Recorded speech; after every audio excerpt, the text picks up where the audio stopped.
Hi, everyone. Welcome back to the podcast. I'm so excited for today's guest. This is the first time that I have had a guest. I feel like this on my podcast. I mean, I have a variety of people on my podcast, but since I did my reboot of the podcast, this is definitely the first time that I've had somebody who's very well known as an transformational leader and an international speaker. And this gentleman has even written some books about what it is to be a manifester and to surrender to your highest self, your next highest vision, and being able to live authentically and really transform your life. His books are called You Are the One, and his second is called The Magic of Surrender. So I just want to welcome Kute Blackson to the podcast. Welcome. Hello, hello. Really, I guess my first question is, what is it about, what's going on today in your either in your work or the world that's really that you're incredibly passionate about? What is it that like drives you? It's a broad question, but I would say that what drives me is what has always driven me, which is transforming people's lives. It's been a passion, it's been a purpose for well over 25 years now. And it's what I've lived and breathed day in, day out, 24/7. For me, it's a passion, it's a mission, it's a calling. It's really why I was born. And so I've really dedicated my life to the transformation of consciousness and helping people heal. And so that hasn't changed. That's Mhm. always been the case, to see people free themselves, to see people reconnect with who they really are, to see people share their gifts with the world, to see people uncondition themselves from patterns from the past so that they can really tap into their truth and authentic nature and live that fully and freely. For me, that's my calling. It's so interesting too because somebody who's been in this like business for a while as well, and like really about transforming people's bodies and their health and all of that, I can understand that passion and that drive and that want for myself as well. I guess my question, I guess I want you to get a little bit more specific about the why behind that, because so many of us all say that, right? We're in it to really allow for people to live their greatest and most expansive lives. But I'm really interested in the why for you. What is it that is making that the reason for why you do what you do? What do you mean by the why? For me, it's a calling. It's a Mm, calling that I felt since I was a child. It's mm, something that chose me. It's something that, on some level was really part of my destiny. It's something I've been doing in some version or shape or form since I was 8, 9, 10 years old. And so it wasn't really a choice. It was a destiny more than anything, you know? And mm, so that why, um, I think for me is beyond me. It's beyond mm. me saying, oh, this is why I want to do it. Oh, this is why. It's just, I think it's part of what I came in to do, which was to help people heal and transform. And so for you, the onus came from somebody, a voice that you heard Look, or a particular my first experience. memories as a boy was I felt a deep, profound calling and a sense that my life was not my life. I felt this deep impetus from the first moments I can remember. I was born in Ghana, West Africa. My father's from Ghana. My mother's Japanese. I grew up in London. And my first memories was also, I remember being around age 6, age 7, seeing a crippled woman crawling on the floor. And she picks up the gravel or the sand that this man walks on and wipes it on her face and stands up. Week after week, I grew up seeing blind people see and deaf people hear, and people stand up out of wheelchairs. The same man whose sand she picked up would look at a person in a wheelchair and say, hey, why are you in this wheelchair? Stand up. And they would say, but I haven't walked in 10 years. I haven't functioned properly in 15 years. And this man would say, "Hey, do you believe?" And he would put his hands on them, and they would be healed. This man was my father. So my father was a healer in a certain sense. He built 300 churches in Ghana, West Africa, a huge church in London. So I grew up in a very mystical tradition. I grew up in a tradition I grew up with this sense of possibility, that anything was possible. I grew up with this sense that the miraculous was normal. And for me, age 8, I started speaking in my father's churches. Age 14, I was ordained as a minister, and I was kind of given the mandate to take over my father's churches, and everyone was happy but me because deep down in my heart and my soul, I didn't feel that the church, that religion, that this organized structure was my truth. But at 14 years old, I think like many of us, I did not have the courage to speak my truth. My fear was if I dared to really be who I am, my true self, my authentic self, that I would be alone, that I would be an outcast, that I would lose my father's love. And so I kind of went along with the plan. And it took me about 4 or 5 years of inner struggle and conflict to muster the courage to finally own my truth.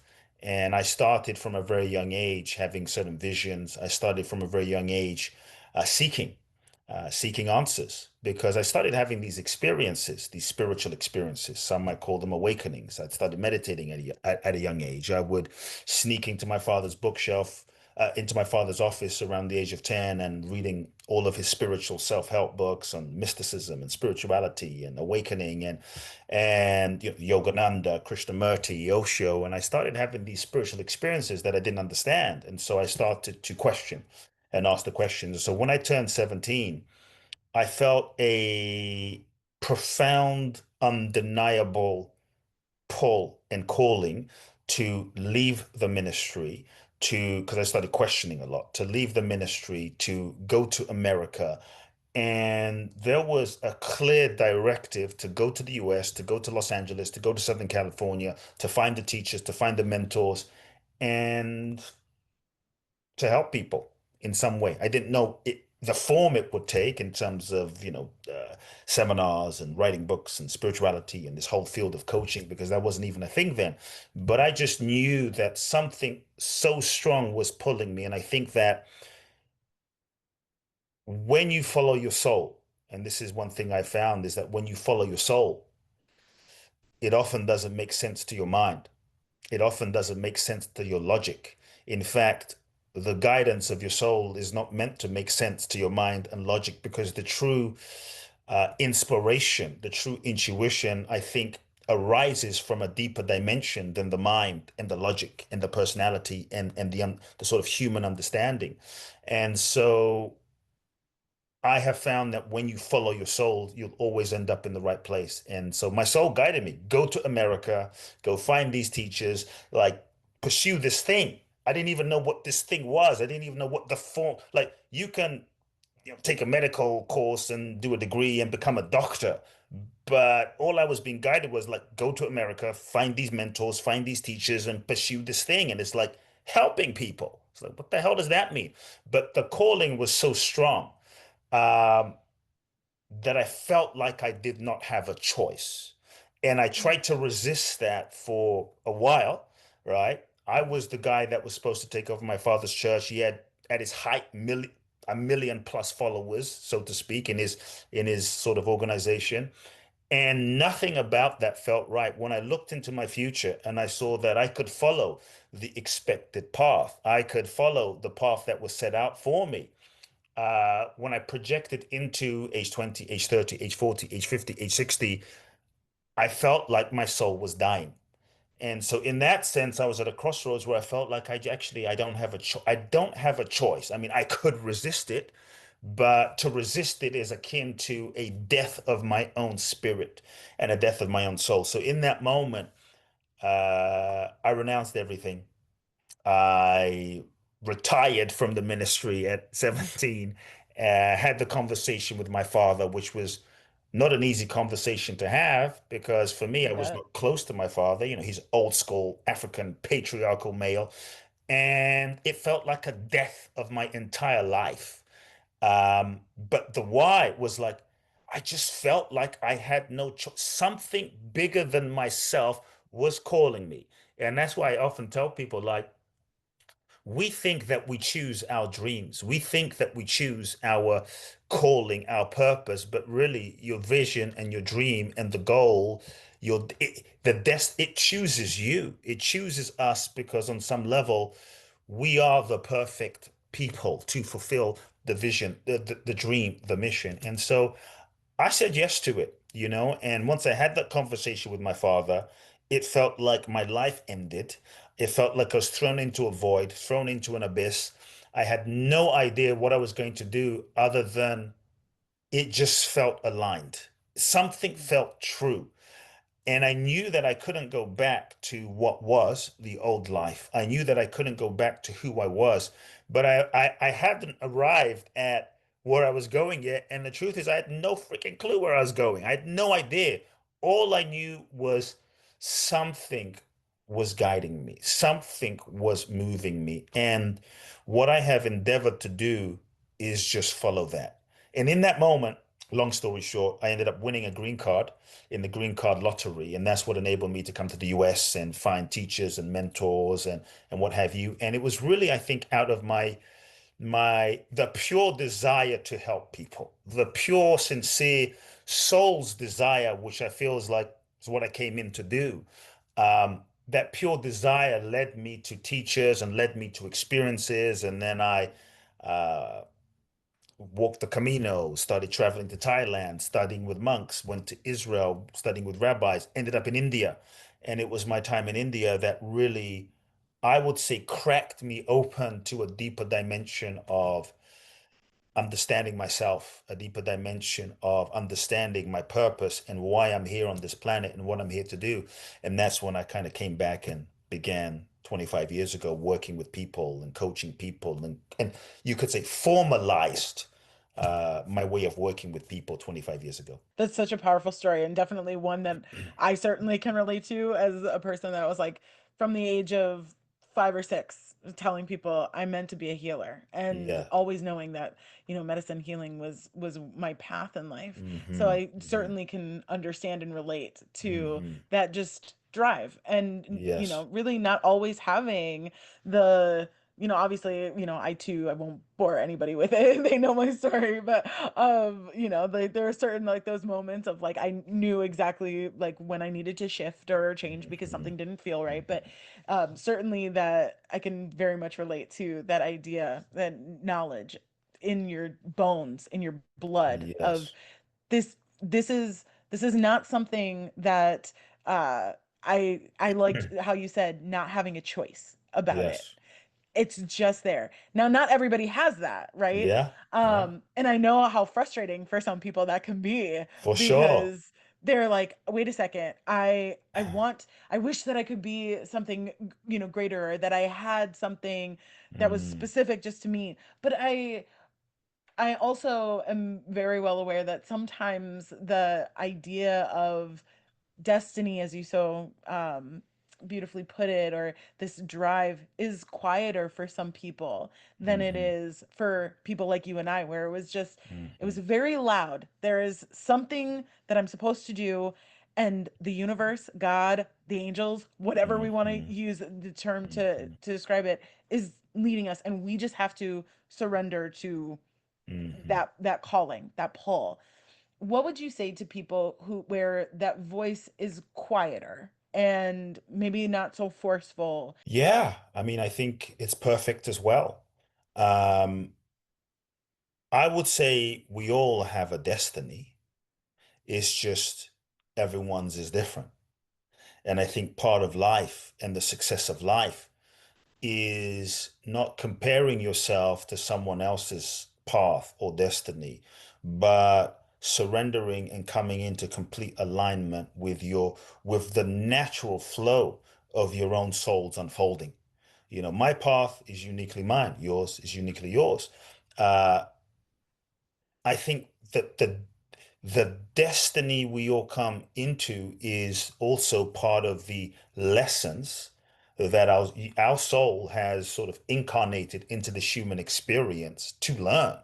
And I think regardless of what we do on the outer level, on the surface level, and what it looks like, I'm a healer, I'm a CEO, I'm in a leadership position, regardless of what it looks like, I think the real destiny, the real path is the evolution and the lessons that we learn in the process of life.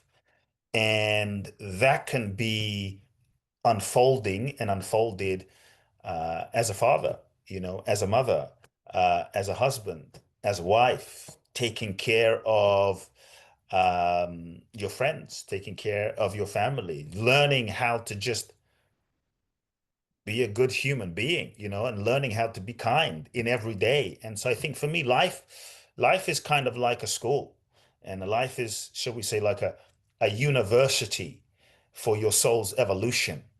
And the classroom is always in session, and the form and the expression and what you do is maybe part of the vehicle, that your soul might use to learn the lesson. So for me, it's less about being a healer, and it's less about being a speaker. It's less about being an author, being a teacher, because those are just the sort of the devices and the vehicles that our soul uses to learn, to grow, and evolve. And I think what's funny is many times um, the people that need to learn the most and heal the most and grow the most are the ones that need to become healers, because that is really the path of how we grow and heal. And it's funny because I remember many years ago, I used to do these intensive, crazy processes in India with clients. And there's nothing like it on the planet. And I don't do them anymore, but I would take one person to India with a backpack, a pair of clothes, no idea where you're going. You have to sign your will in case you don't come back. You're stuck with me for 12 days. Give me permission to do basically whatever is necessary to help free you. And they were so it was so unique. It was such a deep, profound process. I did 22 of these, 21 of these processes with clients from all around the world. And I remember about my eighth or ninth one, feeling really good about myself, going, wow, changing people's lives. And I heard this sort of voice, this gentle voice that said, oh, it was like the universe speaking to me. It's like, oh, you think that you're helping people, but really, we're just, you think that these processes are for people, but these processes that you're facilitating for your clients are actually for you, to force you to evolve. People go once, you go 20, 25 times, 22 times. And so I think the real path of life is less about what you do, but more about who you become, in the process of living, and the becoming and the learning and the growth and the evolution and the healing that you go through and grow through. That is the real work, is the real path of life, is the real path of evolution, because at the end of the day, that's the only thing that you take with you. I know many people, and I'm sure you do as well, that are healers, that are out there, that are having impact, but they're full of shit. They're cheating on their wife. They're living Yes. out of integrity. They're not being kind. They don't keep their word. They steal. They what have you. The way they live their life is really out of alignment with anything they teach on stage and preach and what have you. And so I think just because you're saying speak to that person, but just because you may not be on a stage or in the public eye doesn't mean your life isn't as impactful, because who you're being, how you live your life is being observed by people around you.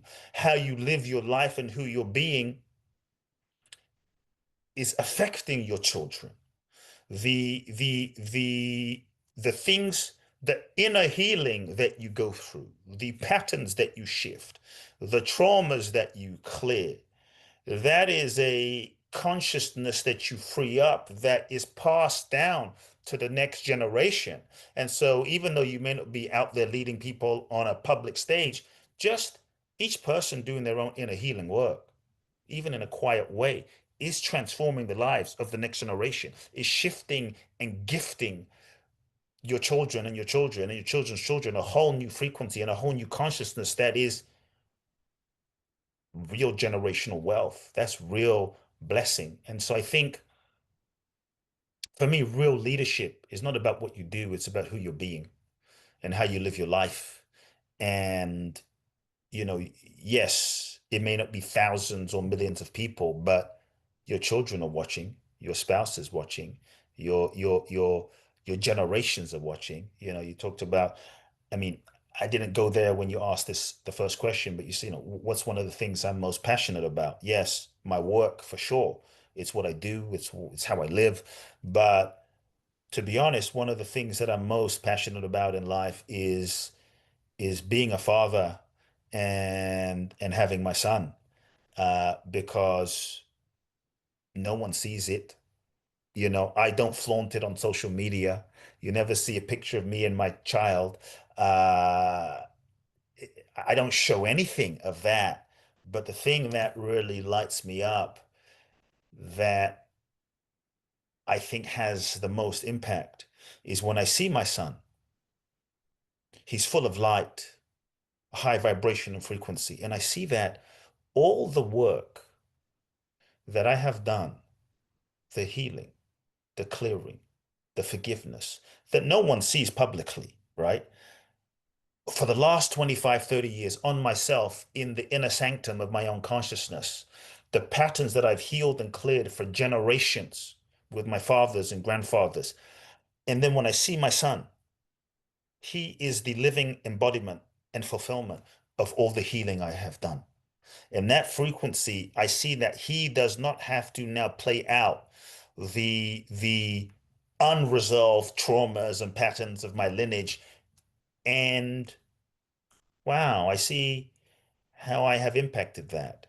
And that's quiet, that's not public, that's not on stage, that's just behind the scenes. And so I think each of us have that ability and that responsibility. And so how you live your life, it's funny. When I came back from India 25 years ago, after my first big trip to India, I was on a quest for answers, and purpose and impact and want to reach millions of people. And I lived in Los Angeles at the time, and I was sitting on a park bench outside of a place called Erewhon, Pan Pacific Park. And I would sit there every day. I was broke, had no money, but I wanted to reach millions of people. And I sat there and I was asking God, how can I impact millions of people? I want to impact my books and, events, and like I want to reach people. And I was just sitting there all day long, figuring out, strategizing. And one day I saw this old woman. She must have been 80s, let's say, right? And I saw her walking, struggling with her groceries from Erewhon to the apartment. And I realized that I'd see her every day. Every day I'd see her, but I didn't really pay attention until this day. And as I was sitting there wondering and strategizing, how do I impact millions of people? I heard this voice that said, Coot, you are full of shit. It's like, oh, that's not exactly what I expected to hear from my soul. And I said, Heck okay. not. I Never said, is. okay, why? Because every day you sit here wondering how you can impact millions of people and make a difference. But every day you don't see the old woman who struggles with her groceries. And you sit here philosophizing, pontificating, and you just watch her walk by you. And that's when I realized that to make a difference in someone's lives, to live your destiny in some way, I realized, okay, my destiny is to serve people. My destiny is to help people. Then why am I not helping? Why am I not finding a way to be of service, even if it's to the elderly woman who needs groceries carried? If my purpose and my dharma and my destiny is to serve, then let me serve rather than waiting until I have a platform and thousands of people read my book, and a pot is just, if it's about being of service, then let me just serve whoever is in front of me in this moment. And so that's when I think also for me, part of my life shifted because I had no money. I had no contacts. I didn't know any, I was just starting. And I remember just jumping off the bench and picking up this woman's bags and helping her up the stairs, up the elevator to her, to her apartment. And I just did this every day for like 3, 4 months with this woman every day. We built a friendship. And so I think your purpose, your impact can be lived every single day. And you never know who's watching. And sometimes the greatest impact is just by you living your life. You will be surprised by the impacts you have because there are people, neighbors, friends, family that are watching you that you don't even know. The kindness that you show someone at the Starbucks or the coffee shop that impacted someone. And so, yeah, don't underestimate the impact you can have is what I would tell them.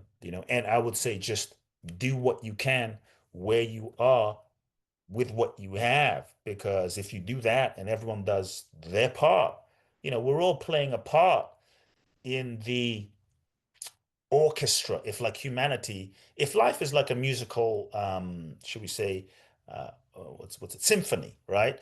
Then all of us, we're like a part of the human orchestra that is life.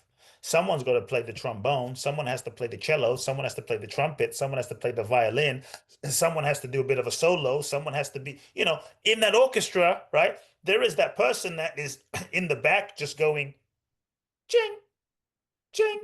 And that's all they do. But it Yeah. doesn't seem like a big deal. But the moment she doesn't do that, it's like, oh, something's a bit off in the balance of this. And so I think we all have a role to play in the orchestra that is humanity. And I think part of life is really finding out what is my role to play? What is my path to play? And that's the sort of feeling into the flow of your unique soul's destiny and alignment and fulfilling that. Anyway, that was a Yeah. long answer. No, it was beautiful. But I was thinking as you were completing that answer that as you said, there's so much that can be done.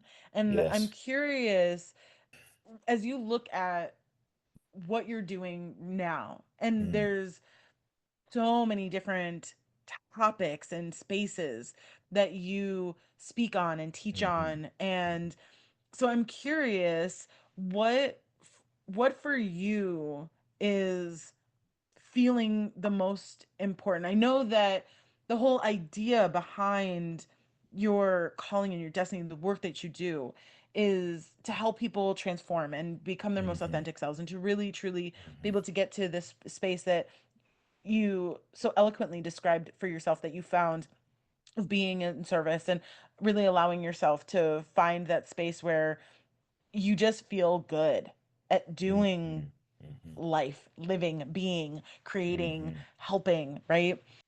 My last book was The Magic of Surrender, right? Yeah. That was the Yeah. last book I wrote, and that's I think something that I'm very passionate about, and because it's a universal topic that is not a trend, really.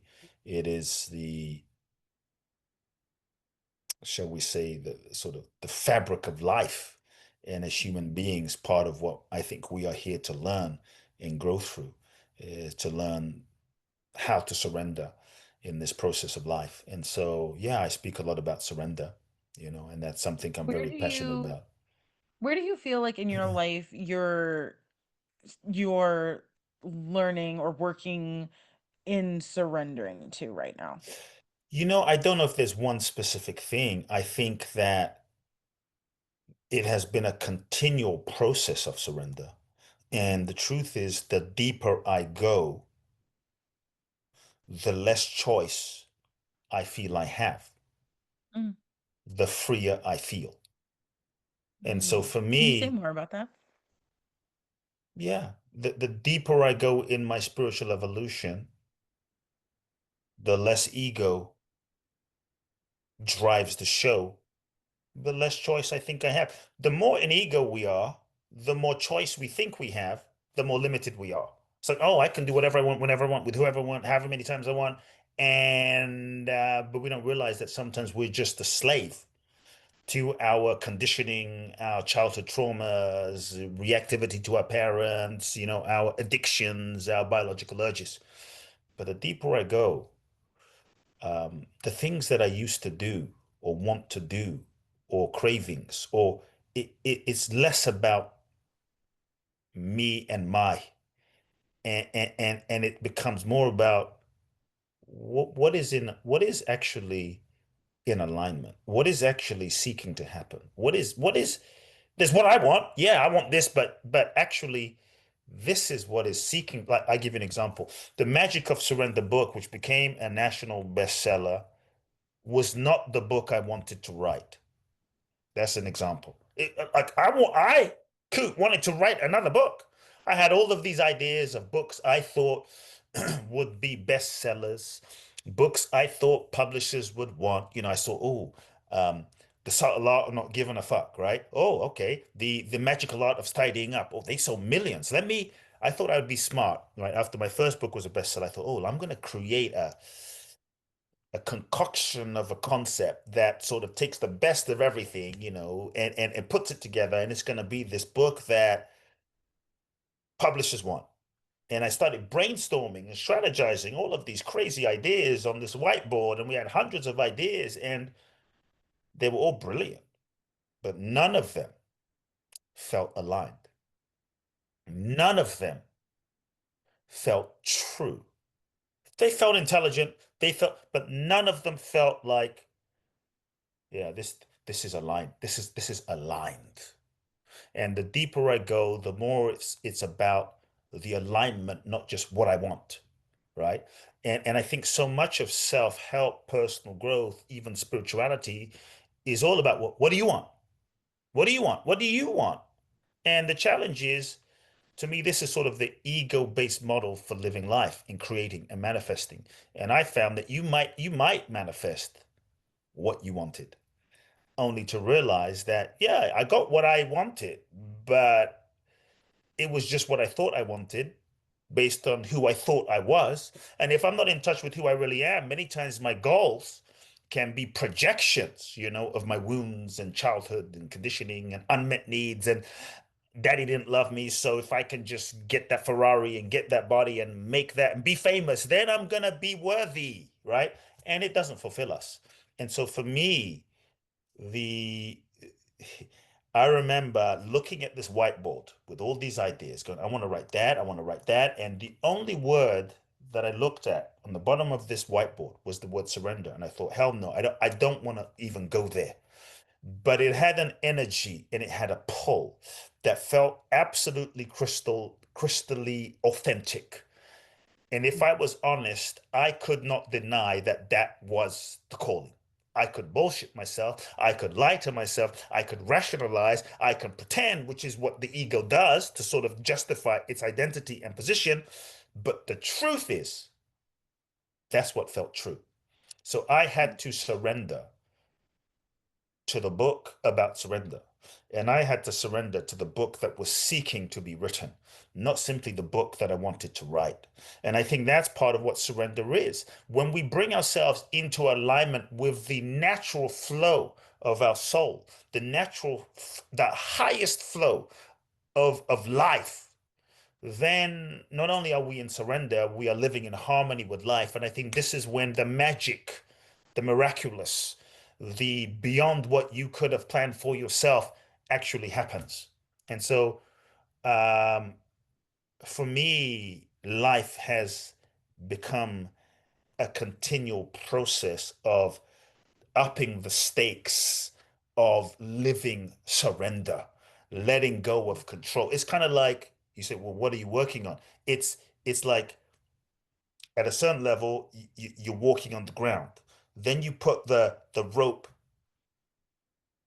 2 millimeters off the ground. Then you put the rope a meter. And so for me, it's kind of like tight roping at higher and higher levels and trusting bigger and bigger and bigger and bigger and bigger and saying, okay. this is what I'm guided to do.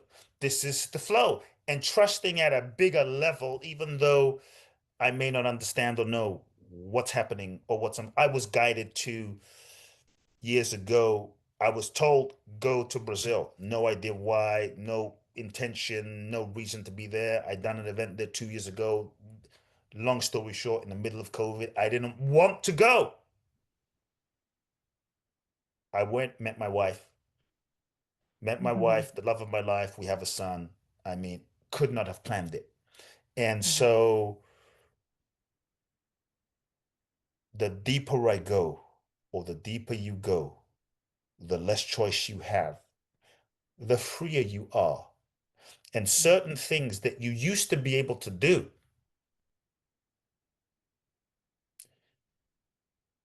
I guess you could do them, but they're no longer in alignment. They're no longer in the true flow of what your soul is seeking to unfold. And I think that's the freedom where we say, well, thy will be done. Like my will and thy will become one, And so I saw that again with the book, The Magic of Surrender. When I surrendered and I said, yes, I will surrender to the book about surrender, everything about my life made sense. How my parents met, how they came together. African guy, Japanese woman, they couldn't speak. They proposed to each other without ever having meeting, surrendered, had me, surrendered. And so much of my life was like, wow, it all makes sense. And then the agent came, and then the publisher came, and then all these things just started coming together. And so I think we have this misconception in our culture today that surrender is weak, that surrender is passive, that surrender is giving up, that if you surrender, you won't manifest. If you surrender, you're going to be a doormat, you're going to be left behind. It means just sitting there and being lazy. No, like if I surrender, I'm going to get less in life. And I'm actually saying no. If you surrender, what if you didn't get less, but you got more? More than you could have planned, more than you could have imagined, more than you could have even projected with the intelligence of your mind and your ego. And that's, I think, where the magic happens.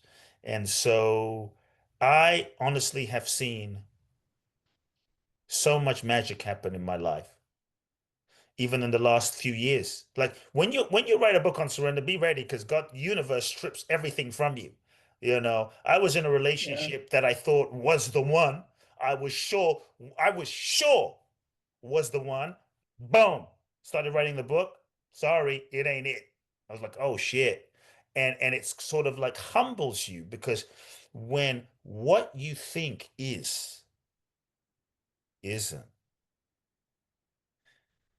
then you don't, at least for me, it made me throw my hands up and say, I don't know anymore. And I think that moment of being willing to live in the I don't know, I don't know, not from a victim place, but just I don't know, but I'm open. I'm open to allowing life in its innate and infinite intelligence to show me. And part of surrender is that willingness to let go of control. Part of surrender, I should say, is the willingness to let go of the illusion that we are even in control, is to let go of the idea of who we think we should be and how we think our life should be and how we think the relationship should be so that we can take all the limitations off of life to say, you know what?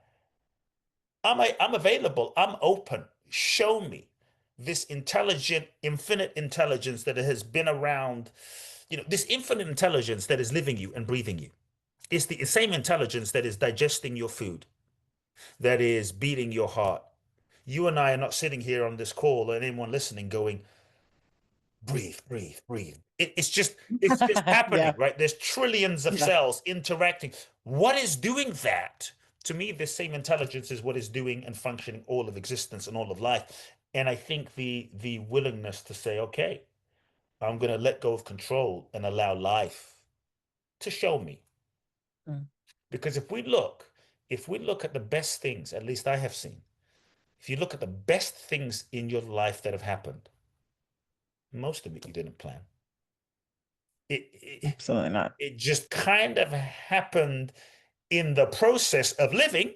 You weren't just Mm. sitting on the couch, but you were living and then, oops, so Didn't see that coming. That was incredible. And even what you might think of as the worst things that have happened, in the moment, from the ego's perspective, it may have looked not great, but that breakup, I look back now and go, that breakup that I thought was the worst thing is like, thank God it happened, because I would not have met my wife otherwise, you know? I look at COVID, go, thank God COVID happened, because I probably would not have been open to going to Brazil and traveling and meeting my wife. And so many times when things don't go according to plan, the ego wants to judge it bad, wrong, the worst thing. But I kind of feel like the universe is often just rearranging situations and circumstance to allow for a greater blessing. And so more and more for me, part of the process of life has become deepening my surrender and deepening how I live and deepening that to say, you know what? What is it to feel most deeply? What is it that is seeking to manifest through me? What is it that is seeking to be created through me? Versus going, what can I make happen? How can I make shit happen? How can I manifest this with my mind? It's like okay, you can manifest with your mind, and it will be good, okay, but it won't be magical. It won't be miraculous, because the mind cannot see the whole picture. The mind is limited, and whatever we create from the lens of the ego will always be inside of a limited realm of the known. And I think if you really, what I have seen is, if you really want the magic is that which is beyond your current ego's capacity to even imagine what is possible. If you really want the magical, then you have to surrender. And so for me, the challenge, the stretch, the dance is just throwing my arms open even more and saying, okay, okay, okay, okay, I surrender even more. Show me what is seeking to happen. And that's the sort of free fall that is life. Your guys' permission, your golden ticket to being able to say, I let go of all of the things that I fear and all of the things that I'm worried about, and just allow Yeah. and allow yourself to be guided and allow yourself to be held and to, as Keith said, to surrender and have the greatest things in your life be Uh, made manifest. And it's such a beautiful thing. And I absolutely love this whole conversation. Please tell us how we can either work with you, get in touch with you, follow sure. you, all of the things. Like, is there anything that you want Sure. us Yeah. to be Well, there's aware there's a of? gi- there- there's a gift I'd love to, a couple of gifts I'd love to give everyone listening. If you've been inspired by the conversation, at the beginning of this year, I created an online course, and I was just guided to gift it to the world for free. It's 8 modules, 8 video series. It's been changing, I would say, thousands at this point of people around the world. We've had, I don't know, 15,000 plus people go through this course in the last few months. It's called the 8 levels of gratitude, and it's yours for free. Simply go to www.8, the number 8, 8levelsofgratitude.com. That's 8levelsofgratitude.com. Enter your name, enter your email.